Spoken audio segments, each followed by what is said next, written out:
Hello, hello. Welcome to another story time with Mama Bear. In this video, we are continuing to read from book 2 of a series of unfortunate events. Chapter 6. You guys can see that, right? Yes, okay. Chapter 6. Bad circumstances have a way of ruining things that would otherwise be pleasant. So it was with the Boodler orphans and the movie Zombies in the Snow. All afternoon, the three children had sat and worried in the reptile room, under the mocking stare of Stefano and the oblivious. The word oblivious here means not aware that Stefano was really Count Olaf, and thus being in a great deal of danger, chatter of Uncle Monty. So by the time it was evening, the siblings were in no mood for cinematic entertainment. Uncle Monty's Jeep was really too small to hold him. Stefano and the three orphans, so Klaus and Violet, shared a seat, and poor Sonny had to sit on Stefano's filthy lap. But the Boodlers were too preoccupied to even notice their discomfort. The children sat all in a row at the multiplex, with Uncle Monty to one side, while Stefano sat in the middle and hogged the popcorn. But the children were too anxious to eat any snacks and too busy trying to figure out what Stefano planned to do to enjoy Zombies in the Snow, which was a fine film. When the zombies first rose out of the snowbanks surrounding the tiny alpine fishing village, Violet tried to imagine a way in which Stefano could get aboard the Prospero without a ticket and accompany them to Peru. When the town fathers constructed a barrier of sturdy oak only to have the zombies chomp their way through it, Klaus was concerned with exactly what Stefano had meant when he spoke about the accidents. And when Gerda, the little milkmaid, made friends with the zombies and asked them to please stop eating the villagers, Sonny, who was of course scarcely old enough to comprehend the orphan situation, tried to think up a way to defeat Stefano's plans, whatever they were.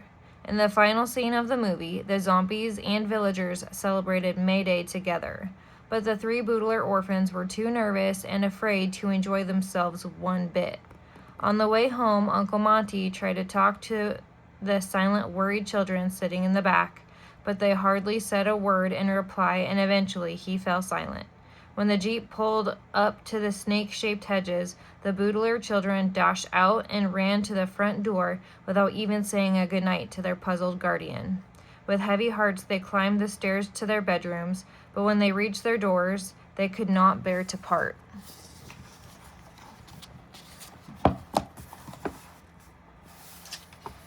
"Could we all spend the night in the same room?" Klaus asked Violet timidly. "Last night I felt as if I were in a jail cell, worrying all by myself." "Me too," Violet admitted. "Since we're not going to sleep, we might as well not sleep in the same place." "Tico," Sonny agreed, and followed her siblings into Violet's room. Violet looked around the bedroom and remembered how excited she had been to move into it just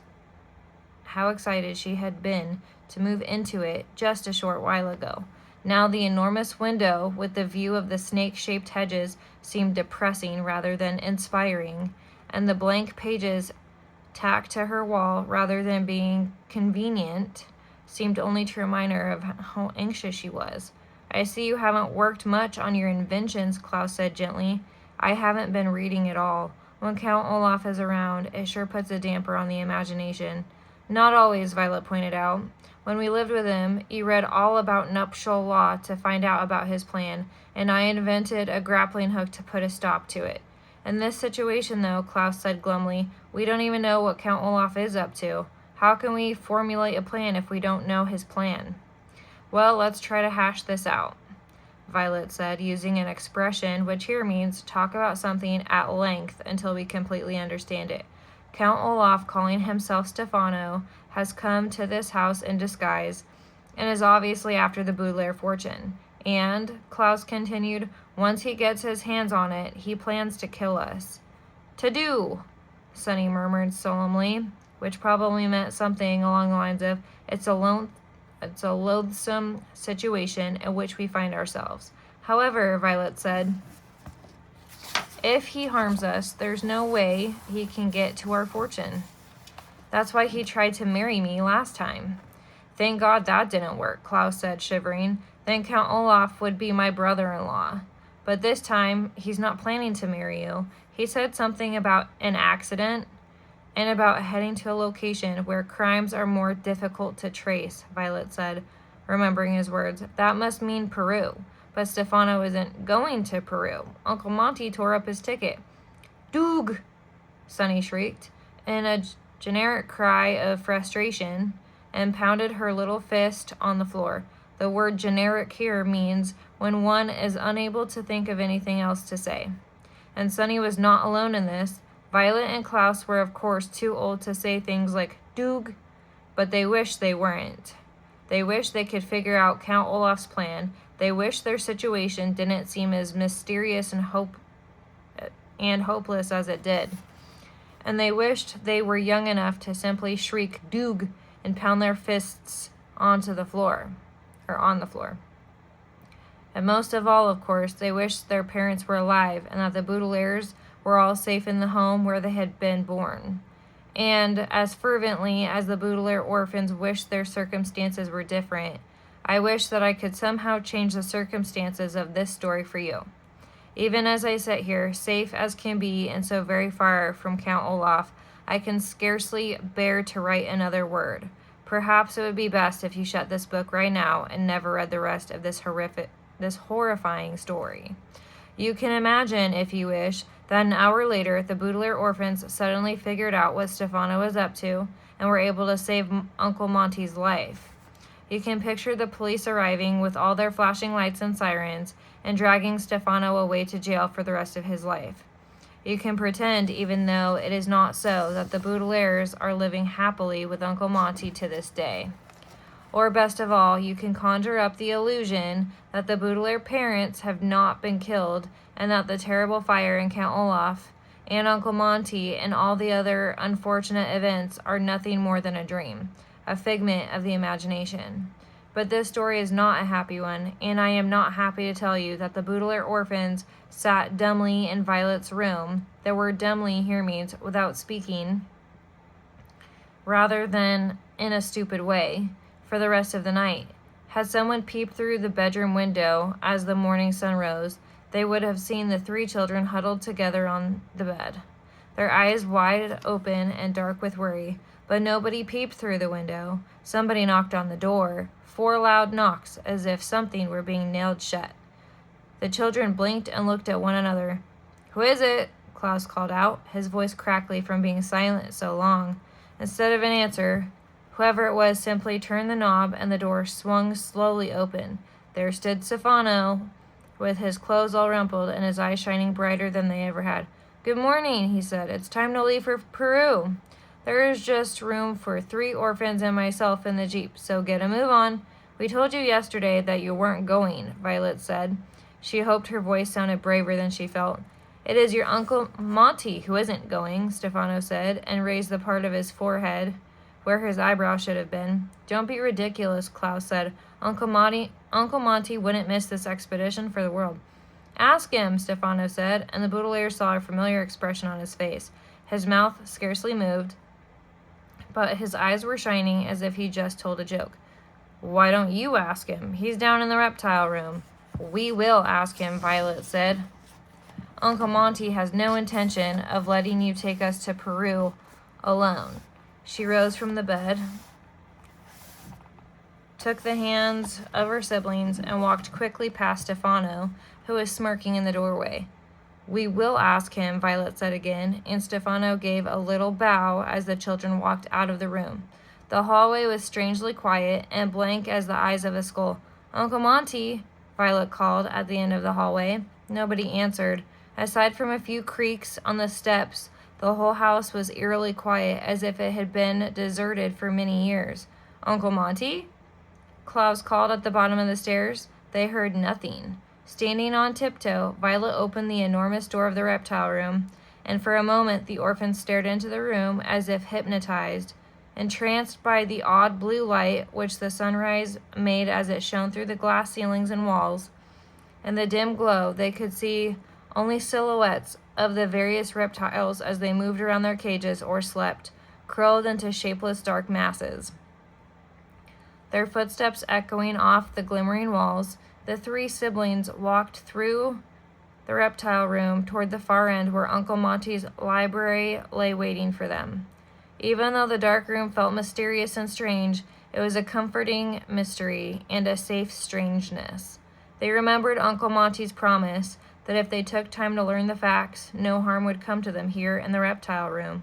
However, you and I remember that Uncle Monty's promise was laden with dramatic irony, and now here in the early morning gloom of the reptile room, that irony was going to come to fruition, a phrase which here means the Baudelaires were finally to learn of it. For just as they reached the books, the three siblings could see a large shadowy mass huddled in the far corner. Nervously, Klaus switched on one of the reading lamps to get a better look. The shadowy mass was Uncle Monty. His mouth was slightly agape as if he were surprised, and his eyes were wide open. But he didn't appear to see them. His face, usually so rosy, was very, very pale, and under his left eye were two small holes, right in a line, the sort of mark made by two fangs of a snake. "Divosum?"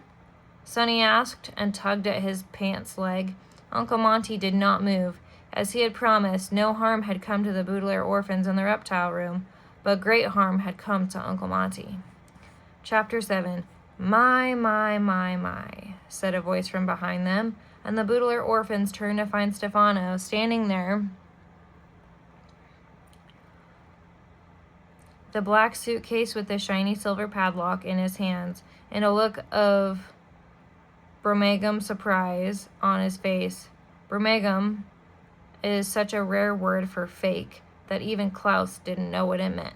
But the children did not have to be told that Stefano was pretending to be surprised. What a terrible accident has happened here. Snakebite. Whoever discovers this will be most upset. "You," Violet began to say, but her throat fluttered, as if the fact of Uncle Monty's death were food that tasted terrible. "You," she said again. Stefano took no notice. Of course, after they discovered that Dr. Montgomery is dead, they'll wonder what became of those repulsive orphans he had lying around the house. But they'll be long gone. Speaking of which, it's time to leave. The Prospero sails at 5 o'clock from Hazy Harbor, and I'd like to be first passenger aboard.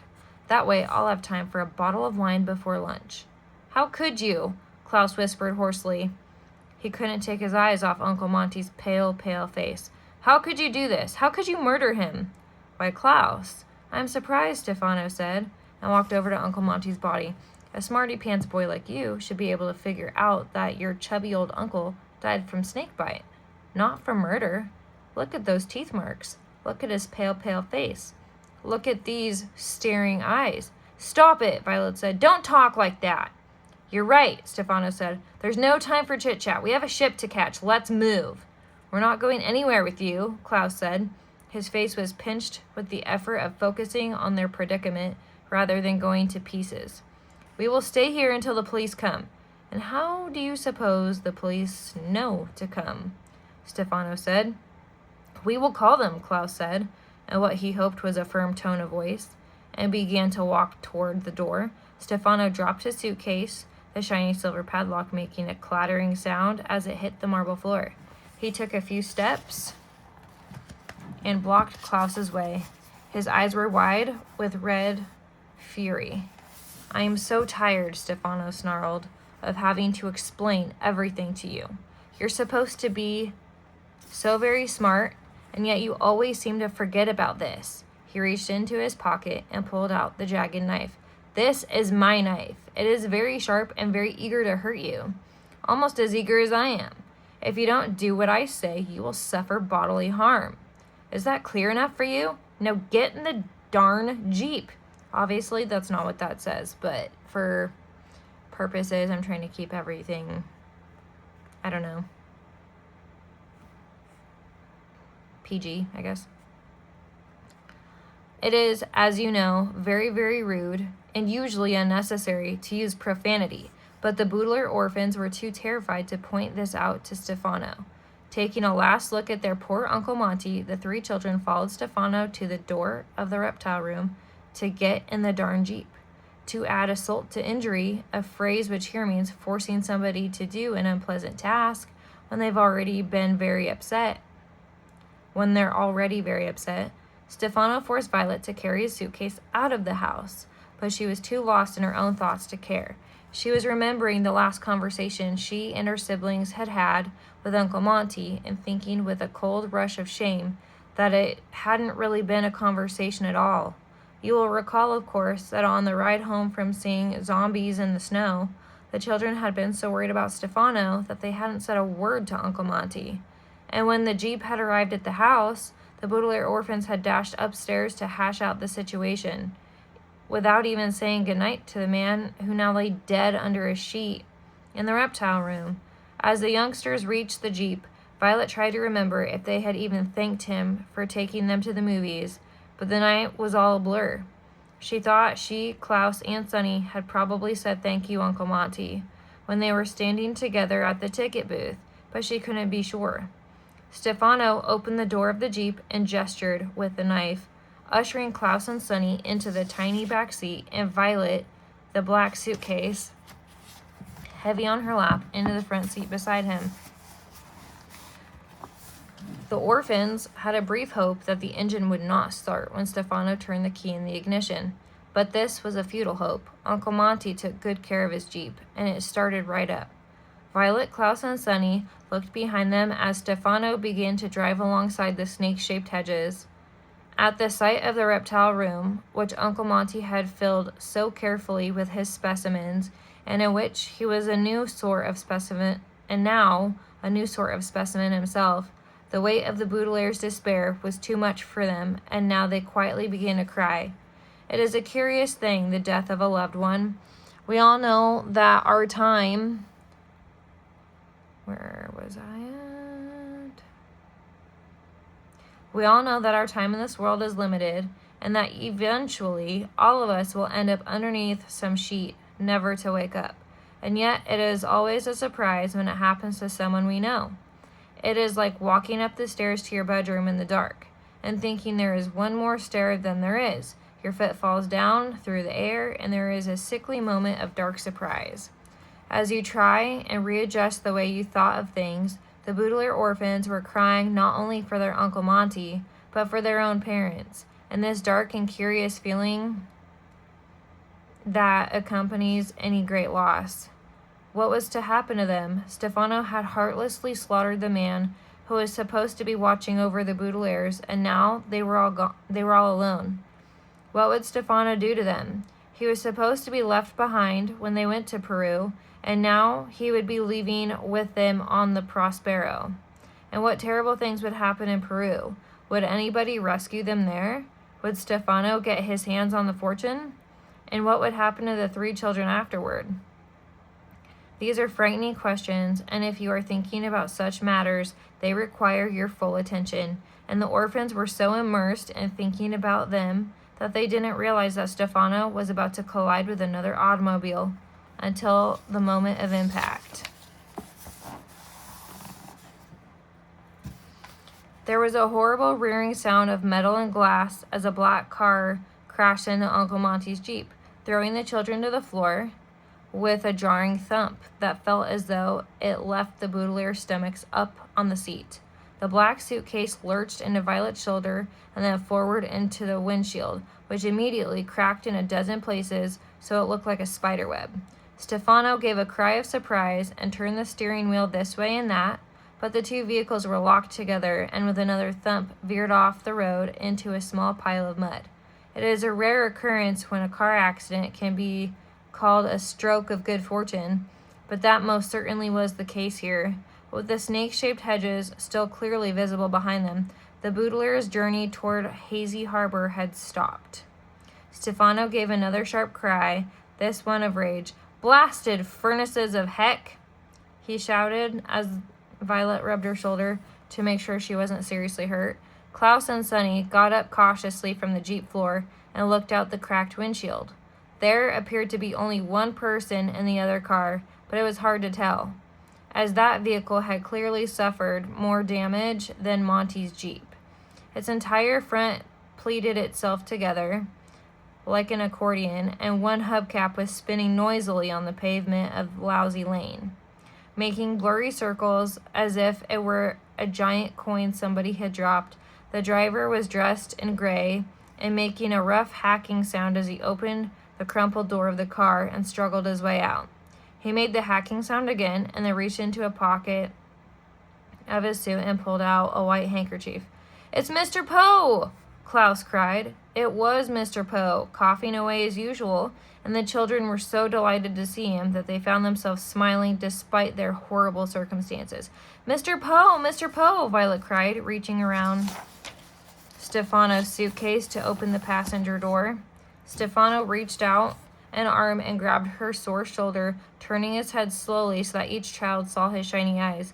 "This changes nothing," he hissed at them. "This is a bit of luck for you, but it is your last. The three of you will be back in this car with me and heading toward Hazy Harbor in time to catch the Prospero. I promise you." "We'll see about that," Violet replied, opening the door and sliding out from beneath the suitcase. Klaus opened his door and followed her, carrying Sunny. "Mr. Poe! Mr. Poe!" "Violet?" Mr. Poe asked. "Violet Baudelaire? Is that you?" "Yes, Mr. Poe," Violet said. "It's all of us, and we're so grateful you ran into us like this." "Well, I wouldn't say that," Mr. Poe said. "This is clearly the other driver's fault. You ran into me." "How dare you!" Stefano shouted, and got out of the car himself, wrinkling his nose at the smell of horseradish that filled the air. He stomped over to where Mr. Poe was standing, but halfway there the children saw his face change from one of pure rage to one of brumagum, confusion, and sadness. "I'm sorry," he said in a high, fluttery voice. "This whole thing is my fault. I'm so distressed by what has happened that I wasn't paying any attention to the rules of the road. I hope you're not hurt, Mr. Foe." "It's Poe," Mr. Poe said. "My name is Poe." "I'm not hurt. Luckily, it looks like nobody was hurt. I wish the same could be said for my car, but who are you and what are you doing with the Baudelaire children?" "I'll tell you who he is," Klaus said. Please, Klaus," Mr. Poe admonished, a word which here means reprimanded Klaus, even though he was interrupting for a very good reason. "It's not polite to interrupt. My name is Stefano," Stefano said, shaking Mr. Poe's hand. I was Dr. Montgomery's assistant." "What do you mean, was?" Mr. Poe asked sternly. "Were you fired?" "No, Dr. Montgomery—" "Oh, excuse me." Stefano turned away and pretended to dab his eyes, as if he were too sad to continue. Facing away from Mr. Poe, he gave the orphans a big wink before continuing. "I'm sorry to tell you there's been a horrible accident. Mr. Montgomery is dead." "Poe," Mr. Poe said. "He's dead?" "That's terrible. What has happened?" "I don't know," Stefano said. "It looks like snake bite to me, but I don't know anything about snakes. That's why I was going into town to get a doctor. The children seem too upset to be left alone." "He's not taking us to get a doctor," Klaus shouted. "He's taking us to Peru." "You see what I mean?" Stefano said to Mr. Poe, patting Klaus's head. "The children are obviously very distressed. Mr. Montgomery was going to take them to Peru today." "Yes, I know," Mr. Poe said. "That's why I hurried over this morning to finally bring them their luggage." "Klaus, I know you're confused and upset over this accident, but please try to understand that if Dr. Montgomery is really dead, the expedition is canceled." "But Mr. Poe," Klaus said indignantly. "Please," Mr. Poe said, "this is a matter for adults to discuss." "Klaus, clearly a doctor needs to be called." "Well, why don't you drive on up to the house," Stefano said, "and I'll take the children and find a doctor." "Jose!" Sonny shrieked, which probably meant something like, "No way!" "Why don't we all go to the house," Mr. Poe said, "and call for a doctor?" Stefano blinked, and for a second his face grew angry again before he was able to calm himself and answer smoothly. "Of course," he said. "I should have called earlier. Obviously, I'm not thinking as clearly as you. Here, children, get back in the Jeep, and Mr. Poe will follow us." "We're not getting back in that car with you," Klaus said firmly. "Please, Klaus," Mr. Poe said, "try to understand there's been a serious accident. All other discussions will have to be put aside. The only trouble is, I'm not sure my car will start. It's very smashed up." "Try the ignition," Stefano said. Mr. Poe nodded and walked back to his car. He sat in the driver's seat and turned the key. The engine made a rough, wet noise. It a bit like Mr. Poe's coughs, but it did not start. I'm afraid the engine is quite dead, Mr. Poe called out, and before long Stefano muttered to the children, "You will be too." "I'm sorry," Mr. Poe said. "I couldn't hear you," Stefano smiled. "I said, that's too bad. Well, why don't I take the orphans back to the house and you walk behind us? There isn't room for everyone." Mr. Poe frowned. "But the children's suitcases are here. I don't want to leave them unattended. Why don't we put the luggage into your car and the children and I will walk back to the house?" Stefano frowned. "Well, one of the children should ride with me so I won't get lost."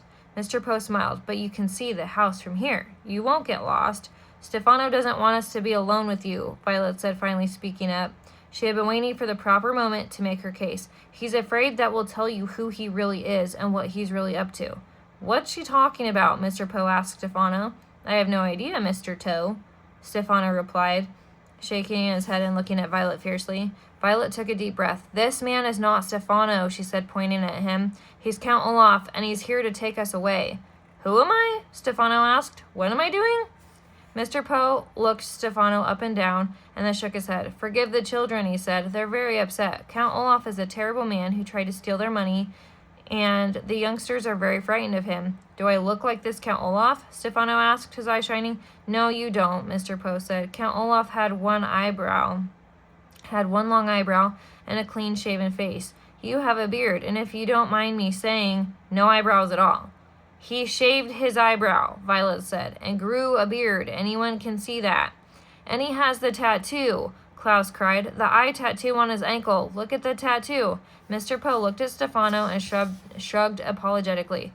"I'm sorry to ask you this," he said, "but the children seem so upset, and before we discuss anything further, I'd like to set their minds at ease. Would you mind showing me your ankle?" "I'd be happy to," Stefano said, giving the children a toothy smile. "Right or left?" Klaus closed his eyes and thought for a second. "Left," he said. Stefano placed his left foot on the bumper of Uncle Monty's Jeep. Looking at the Boodler orphans with his shiny eyes, he began to raise the leg of his stained, striped pants. Klaus, Sonny, and Mr. Poe all kept their eyes on Stefano's ankle. The pant leg went up like a curtain rising to begin a play, but there was no tattoo of an eye to be seen. The Boodler orphans stared at a patch of smooth skin as blank and pale as poor as Uncle Monty's face. Chapter 8. While the Jeep sputtered ahead of them, the Boodler orphans trudged back toward Uncle Monty's house. The scent of horseradish in their nostrils and a feeling of frustration in their hearts. It is very unnerving to be proven wrong, particularly when you are really right, and the person who is really wrong is the one who is proving you wrong and proving himself wrongly right? "I don't know how he got rid of his tattoo," Klaus said stubbornly to Mr. Poe, who was coughing into his handkerchief. "But that's definitely Count Olaf." "Klaus," Mr. Poe said when he had stopped coughing, "this is getting very tiresome. Going over this again and again. We have just seen Stefano's unblemished ankle. Unblemished means... We know what unblemished means," Klaus said, watching Stefano get out of Uncle Monty's Jeep and walk quickly into the house. "Without tattoos, but it is Count Olaf. Why can't you see it?" "All I can see," Mr. Poe said, "is what's in front of me. I see a man with no eyebrows, a beard, and no tattoo. That's not Count Olaf. Anyway, even if by some chance this Stefano wishes you harm, you have nothing to fear. It is quite shocking that Dr. Montgomery has died, but we're not simply going to hand over you and your fortune to his assistant. Why, this man can't even remember my name." Klaus looked at his siblings and sighed. It would be easier, they realized, to argue with the snake-shaped hedge than with Mr. Poe when he had made up his mind. Violet was about to try reasoning with him one more time when a horn honked behind them. The Boodlers and Mr. Poe got out of the way of the approaching automobile, a small gray car with a very skinny driver. The car stopped in front of the house, and the skinny person got out, a tall man in a white coat. "May I help you?" Mr. Poe called as he and the children approached. "I'm Dr. Locafont," the tall man said, pointing to himself with a big, solid hand. "I received a call that there's been a terrible accident involving a snake." "You're here already?" Mr. Poe asked. "But Stefano has scarcely had time to call, let alone for you to drive here." I believe that speed is of the essence in an emergency, don't you? Dr. Locafont said. If an autopsy is to be performed, it should be done immediately. Of course, Mr. Poe said quickly. I was just surprised. Where's the body? Dr. Locafont asked, walking toward the door. Stefano can tell you, Mr. Poe said, opening the door of the house. Stefano was waiting in the entryway, holding a coffee pot. I'm going to make some coffee, he said. Who wants some? I'll have a cup, Dr. Locafont said. Nothing like a hearty cup of coffee before starting the day's work. Mr. Poe frowned. Shouldn't you take a look at Dr. Montgomery first? Yes, Dr. Locafont, Stefano said. Time is of the essence in an emergency, don't you think? Yes, I suppose you're right, Dr. Locafont said. Poor Dr. Montgomery is in the reptile room, Stefano said, gesturing to where the Boutilaire's guardian still lay. Please do a thorough examination, and then you may have some coffee. You're the boss, Dr. Locafont said, opening the door of the reptile room with an oddly stiff hand. Stefano led Mr. Poe into the kitchen, and the Boutilaire's glumly followed. When one feels useless and unable to help, one can use the expression feeling like a fifth wheel. Because of something that has four wheels, such as a wagon or a car, there is no real need for a fifth. As Stefano brewed coffee for the adults, the three children sat down at the kitchen table where they had first had coconut cake with Uncle Monty just a short time ago. And Violet, Klaus, and Sunny felt like fifth, sixth, and seventh wheels on a car that was going the wrong direction, toward Hazy Harbor and the departing Prospero. When I spoke to Dr. Locafont on the phone, Stefano said, I told him about the accident with your car. When he is done with his medical examination, he will drive you into town to get a mechanic, and I will stay here with the orphans. No, Klaus said firmly, we are not staying alone with him for an instant. Mr. Poe smiled at Stefano as Stefano poured him a cup of coffee and looked sternly at Klaus. Klaus, I realize you're very upset, but it is inexcusable for you to keep treating Stefano so rudely. Please apologize to him at once. No, Klaus cried. That's quite all right, Mr. Yo, Stefano said soothingly. The children are upset over Dr. Montgomery's murder, so I don't expect them to be on their best behavior. Murder? Violet said. She turned to Stefano and tried to look as if she were merely politely curious instead of enraged. Why did you say murder, Stefano? Stefano's face darkened as his hands clenched at his sides. It looked like there was nothing he wanted to do more than scratch out Violet's eyes. I misspoke, he said finally. Of course he did, Mr. Poe said, sipping from his cup, but the children can come with Dr. Locafont and me if they feel more comfortable that way. I'm not sure they will fit, Stefano said, his eyes shining. It's a very small car, but if the orphans would rather, they could come with me in the Jeep and we could follow you and Dr. Locafont to the mechanic. The three orphans looked at one another and thought hard. Their situation seemed like a game, although this game had desperately high stakes. The object of the game was not to end up alone with Stefano, for when they did, he would whisk them away on the Prospero. What would happen then? When they were alone in Peru with such a greedy and despicable person, they did not want to think about. What they had to think about was stopping it from happening. It seemed incredible that their very lives hinged on a carpooling conversation. But in life, it is often the tiny details that end up being the most important. Why don't we ride with Dr. Locafont? Violet said carefully. And Mr. Poe can ride with Stefano. Whatever for? Mr. Poe asked. I've always wanted to see the inside of a doctor's automobile, Violet said, knowing that it was a fairly lame invention. Oh yes, me too, Klaus said. Please, can't we ride with Dr. Locafont? I'm afraid not, Dr. Locafont said from the doorway, surprising everyone. Not all three of you, anyway. I have placed Dr. Montgomery's body in my car, which only leaves room for 2 more passengers. Have you completed your examination already? Mr. Poe asked. The preliminary one, yes, Dr. Locafont said. I will have to take the body for some further tests, but my autopsy shows that the doctor died of snakebite. Is there any coffee left for me? Of course, Stefano answered and poured him a cup. How can you be sure? Violet asked the doctor. What do you mean? Dr. Locafont said quizzically. I can be sure there's coffee left because I can see it right here. What I think Violet means, Mr. Poe said, is how can you be sure that Dr. Montgomery died of snake bite? In his veins, I found the venom of the Mamba dumal, one of the world's most poisonous snakes. Does this mean that there's a poisonous snake loose in the house? Mr. Poe asked. No, Dr. Lucafont said. The Mamba dumal is safe in its cage. It must have gotten out, bitten Dr. Montgomery, and locked itself up again. What? Violet asked.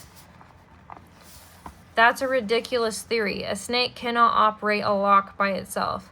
Perhaps other snakes helped it, Dr. Lucafont said calmly, sipping his coffee. Is there anything here to eat? I had to rush over here without my breakfast. Your story does seem a little odd, Mr. Poe said. He looked questioningly at Dr. Lucafont, who was opening a cupboard and peering inside. Terrible accidents, I have found, are often odd, he replied. It can't have been an accident, Violet said. Uncle Monty is... She stopped. Uncle Monty was one of the world's most respected herpetologists. He never would have kept a poisonous snake in a cage. It could open itself. If it wasn't an accident, Dr. Lucafont said, then someone would have had to do this on purpose. Obviously, you 3 children didn't kill him, and the only other person in the house was Stefano. And I, Stefano added quickly, hardly know anything about snakes. I've only been working here for 2 days and scarcely had time to learn anything. It certainly appears to be an accident, Mr. Poe said. I'm sorry, children. Dr. Montgomery seemed like an appropriate guardian for you. He was more than that, Violet said quietly. He was much, much more than an appropriate guardian. That's Uncle Monty's food, Klaus cried out suddenly, his face contorted in anger. He pointed at Dr. Lucafont, who had taken a can out of the cupboard. Stop eating his food. I was only going to have a few peaches, Dr. Lucafont said. With one of his oddly solid hands, he held up a can of peaches Uncle Monty had bought only yesterday. Please, Mr. Poe said gently to Dr. Lucafont. The children are very upset. I'm sure you can understand that. Violet, Klaus, and Sunny, why don't you excuse yourselves for a little while? We have much to discuss, and you're obviously too overwrought to participate. Now, Dr. Lucafont, let's try and figure this out. You have room for 3 passengers, including Dr. Montgomery's body, and you, Stefano, have room for 3 passengers as well. So it's very simple, Stefano said. You and the corpse will go in Dr. Lucafont's car, and I will drive behind you with the children. No, Klaus said firmly. Baudelaire's, Mr. Poe said just as firmly. Will you 3 please excuse yourselves? A foop, Sunny shrieked, which probably meant no. Of course we will, Violet said, giving Klaus and Sunny a significant look, and taking her siblings' hands and half led them, half dragged them out of the kitchen. Klaus and Sunny looked up at their older sister and saw that something about her had changed. Her face looked more determined than grief-stricken, and she walked quickly as if she were late for something. You will remember, of course, that even years later, Klaus would lie awake in bed, filled with regret that he didn't call out to the driver of the taxicab who had brought Stefano into their lives once more. But in this respect, Violet was luckier than her brother, for unlike Klaus, who was surprised when he first recognized Stefano, that the moment to act passed him by. Violet realized as she heard the adults drone on that the time to act was now. I cannot say that Violet years later slept easily when she looked back on her life, but there were too many miserable times for any of the Baudelaires to be peaceful sleepers. She was always a bit proud of herself that she realized she and her siblings should in fact excuse themselves from the kitchen and move to a more helpful location. What are we doing? Klaus asked. Where are we going? Sunny, too, looked questioningly at her sister, but Violet merely shook her head in answer and walked faster toward the door of the reptile room. Chapter 9. When Violet opened the enormous door of the reptile room... Is this still filming? Yeah. The reptiles were still there in their cages, the books were still on their shelves, and the morning sun was still streaming through the glass walls. But the place simply wasn't the same. Even though Dr. Lucafont had removed Uncle Monty's body, the reptile room was not as inviting as it used to be, and probably never would be. What happens in a certain place can stain your feelings for that location, just as ink can stain a white sheet. You can wash it and still never forget what has transpired. A word which here means happened and made everybody sad. I don't want to go in, Klaus said. Uncle Monty died in here. I know we don't want to be here, Violet said, but we have work to do. Work? Klaus asked. What work? Violet gritted her teeth. We have work to do, she said, that Mr. Poe should be doing, but as usual, he is well-intentioned, but of no real help. Give me just a second, I need something to drink.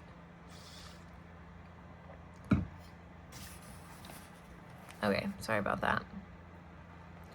Let's see. Klaus and Sunny sighed as she spoke out loud a sentiment all three siblings had never said, but always felt. Since Mr. Poe had taken over their affairs, Mr. Poe doesn't believe that Stefano and Count Olaf are the same person, and he believes that Uncle Monty's death was an accident. We have to prove him wrong on both accounts. But Stefano doesn't have the tattoo, Klaus pointed out, and Dr. Lucafont found the venom of the Mamba du Mal in Monty's veins. I know, Violet said impatiently. The three of us know the truth, but in order to convince the adults, we have to find evidence and proof of Stefano's plan. If only we found evidence and proof earlier, Klaus said glumly. Then we could have saved Uncle Monty's life. We'll never know about that, Violet said quietly. She looked around the reptile room, which Monty had worked on his whole life. What if we put Stefano behind bars for his murder? We'll at least be able to prevent him from harming anyone else, including us, Klaus pointed out. Including us, Violet agreed. Now, Klaus, find all of Uncle Monty's books that might contain information about the Mamba du Mal. Let me know when you find anything. But all that research could take days, Klaus said, looking at Monty's considerable library. Well, we don't have days, Violet said firmly. We don't even have hours. At 5 o'clock, the Prospero leaves Hazy Harbor, and Stefano is going to do everything he can to make sure we're on that ship, even if we end up alone in Peru with him. All right, Klaus said. Let's get started. Here, you take this book. I'm not taking any book, Violet said. While you're in the library, I'm going up to Stefano's room to see if I can find any clues. Alone? Klaus asked. In his room? It'll be perfectly safe, Violet said, although she knew nothing of the kind. Get cracking with the books. Klaus, Sunny, watch the door and bite anybody who tries to get in. Ackroyd, Sunny said, which probably meant something like Roger. Violet left, and true to her word, Sunny sat near the door with her teeth bared. Klaus walked into the far end of the room where the library was, carefully avoiding the aisle where the poisonous snakes were kept. He didn't even want to look at the Mamba du Mal or any other deadly reptile. Even though Klaus knew that Uncle Monty's death was the fault of Stefano and not really of the snake, he could not bear to look at the reptile who had put an end to the happy times he and his sisters had enjoyed. Klaus sighed and opened a book, and as at so many other times when the middle Baudelaire child did not want to think about his circumstances, he began to read. It is now necessary for me to use the rather hackneyed phrase, meanwhile, back at the ranch. The word hackneyed here means used by so many writers that by the time Lemony Snicket uses it, it is a tiresome cliche.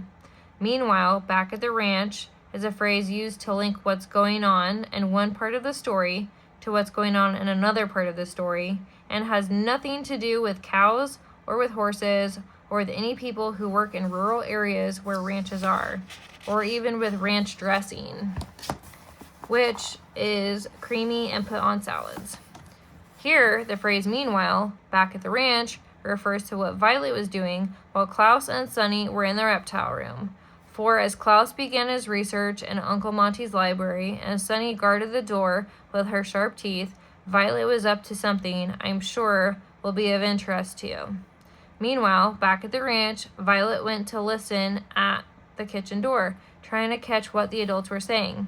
I'm sure you know, the key to good eavesdropping is not getting caught. and Violet moved as quietly as she could, trying not to step on any creaky parts of the floor.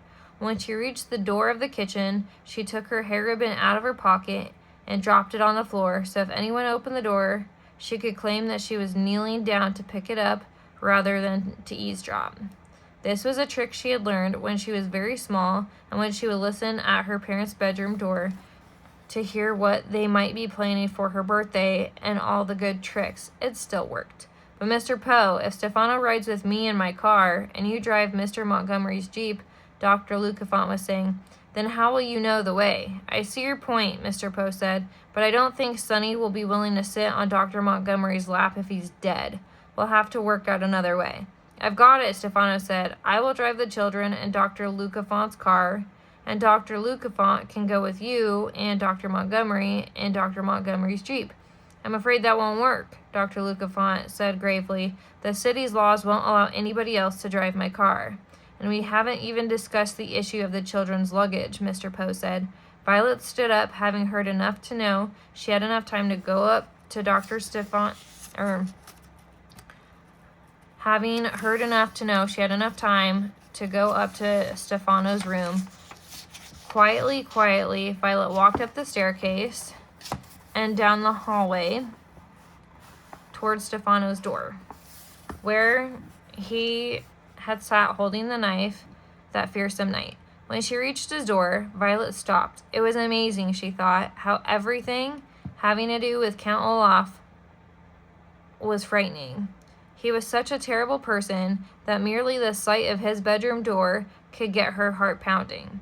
Violet found herself half hoping that Stefano would bound up the stairs and stop her, just so she wouldn't have to open this door and go into the room where he slept. But then Violet thought of her own safety and the safety of her two siblings. If one's safety is threatened, one often finds courage one didn't know one had, and the eldest Baudelaire found she could be brave enough to open the door. Her shoulders still ached from the car collision. Violet turned the brass handle of the door and walked inside. The room, as Violet suspected, was a dirty mess. The bed was unmade and had cracker crumbs and bits of hair all over it. Discarded newspapers and mail-order catalogs lay on the floor in untidy piles. On top of the dresser was a small assortment of half-empty wine bottles. The closet door was open, revealing a bunch of rusty wire coat hangers that shivered in the drafty room. The curtains over the windows were all hunched up and encrusted with something flaky, and as Violet drew closer, she realized with faint horror that Stefano had blown his nose on them. But although it was disgusting, hardened phlegm was not the sort of evidence Violet was hoping for. The eldest Baudelaire orphan stood in the center of the room and surveyed the sticky disorder of the bedroom. Everything was horrendous. Nothing was helpful. Violet rubbed her sore shoulder and remembered when she and her siblings were living with Count Olaf and found themselves locked in his tower room. Although it was frightening to be trapped in his inner sanctum, a phrase which here means filthy room in which evil plans are devised, it turned out to be quite useful because they were able to read up on nuptial law and work their way out of their predicament. But here in Stefano's inner sanctum at Uncle Monty's house, all Violet could find were signs of uncleanliness. Somewhere, Stefano must have left a trail of evidence that Violet could find and use to convince Mr. Poe. But where was it? Disheartened and afraid she had spent too much time in Stefano's bedroom, Violet went quietly back downstairs. No, Mr. Poe was saying, when she stopped to listen at the kitchen door again. Dr. Montgomery can't drive. He's dead. There must be a way to do this. I've told you over and over, Stefano said, and Violet could tell that he was growing angry. The easiest way is for me to take the children into town while you follow with Dr. Lucafont and the corpse. What could be simpler? Perhaps you're right, Mr. Poe said with a sigh, and Violet hurried into the reptile room. Klaus, she cried, tell me you found something. I went to Stefano's room, and there's nothing there to help us. And I think Stefano's going to get us alone in his car. Klaus smiled for an answer, and he began to read out loud from the book he was holding. The Mambu Damal, he read, is one of the deadliest snakes in the hemisphere, noted for its strangulatory grip used in conjunction with its deadly venom, giving all its victims a tenebrous hue, which is ghastly to behold. Strangulatory, conjunction, tenebrous, hue, Violet repeated. I have no idea what you're talking about. I didn't either, Klaus admitted, until I looked up some of the words. Strangulatory means having to do with strangling, and conjunction means together. Tenebrous means dark, and hue means color. So the Mamba Dumal is noted for strangling people while it bites them, leaving their corpse dark with bruises. Stop, stop, Violet cried, covering her ears. I don't want to hear any more about what happened to Uncle Monty. You don't understand, Klaus said gently. This isn't what happened to Uncle Monty.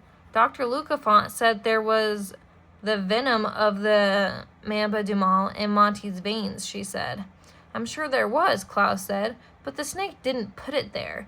If it had, Uncle Monty's body would have been dark with bruises, but you and I remember that it was pale as can be.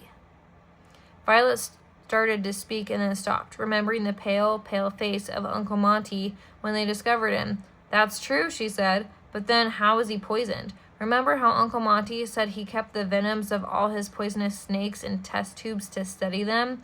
Klaus said, I think Stefano took the venom and injected it into Uncle Monty. Really? Violet shuddered. That's awful.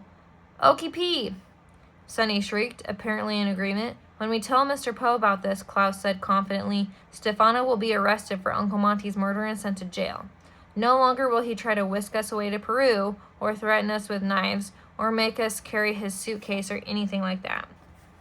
Violet looked at her brother, her eyes wide with excitement. Suitcase, she said. His suitcase. What are you talking about? Klaus said quizzically, and Violet was about to explain when there was a knock on the door. Come in, Violet called, signaling to Sonny not to bite Mr. Poe as he walked in.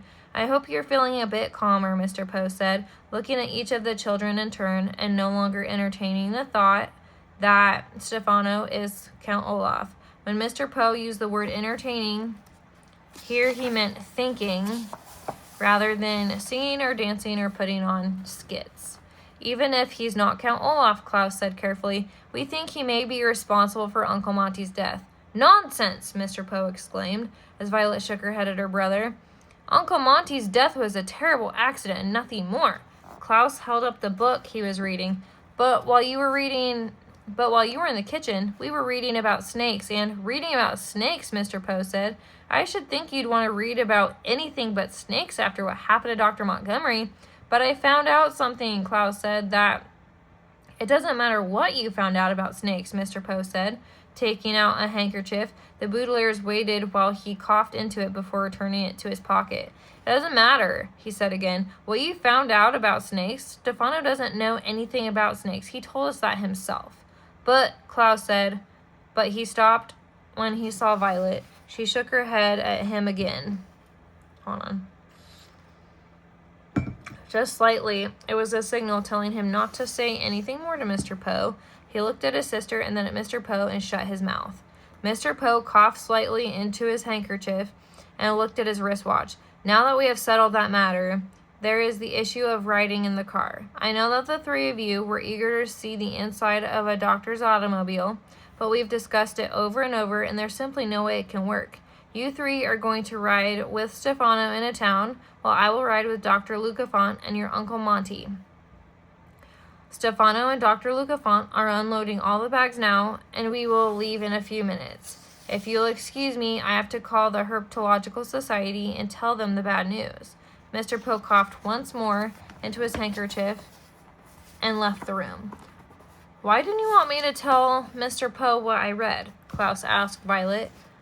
When he was sure Mr. Poe was out of earshot, a word which here means close enough to hear him, Violet didn't answer. She was looking through the glass wall of the reptile room, watching Dr. Lucafont and Stefano walk past the snake-shaped hedges to Uncle Monty's Jeep. Stefano opened the Jeep door, and Mr. Lucafont began to carry suitcases out of the back seat in his strangely stiff hands. Violet, why didn't you want me to tell Mr. Poe what I read? When the adults come to fetch us, Violet said, ignoring Klaus's question, keep them in the reptile room until I get back. But how will I do that? Klaus asked. Create a distraction, Violet answered impatiently, looking out the window at the little pile of suitcases Dr. Lucafont was making. What distraction? Klaus asked anxiously. How? For goodness sake, Klaus, his older sister replied. You have read hundreds of books. Surely you must have read something about creating a distraction. Klaus thought for a second. In order to win the Trojan War, he said, the ancient Greeks hid soldiers inside an enormous wooden horse. That was sort of a distraction, but I don't have time to build a wooden horse. Then you'll have to think of something else, Violet said, and began to walk toward the door. Still gazing out the window, Klaus and Sunny looked first at their sister, and then out the window of the reptile room in the direction she was looking. It is remarkable that different people will have different thoughts when they look at the same thing. For when the two younger Baudelaires looked at the pile of suitcases, all they thought was that unless they did something quickly, they would end up alone in Uncle Monty's Jeep with Stefano. But from the way Violet was staring as she walked out of the reptile room, she was obviously thinking something else. Klaus and Sunny could not imagine what it was, but somehow their sister had reached a different conclusion as she looked at her own brown suitcase, or perhaps the beige one that held Klaus's things, or the tiny gray one that was Sunny's, or maybe the large black one with the shiny silver padlock that belonged to Stefano. Alright, that's where I'm going to end it for today. I hope everyone enjoyed today's story time. If you did, please feel free to like and subscribe, and we'll see you next time. Have a good day. Bye.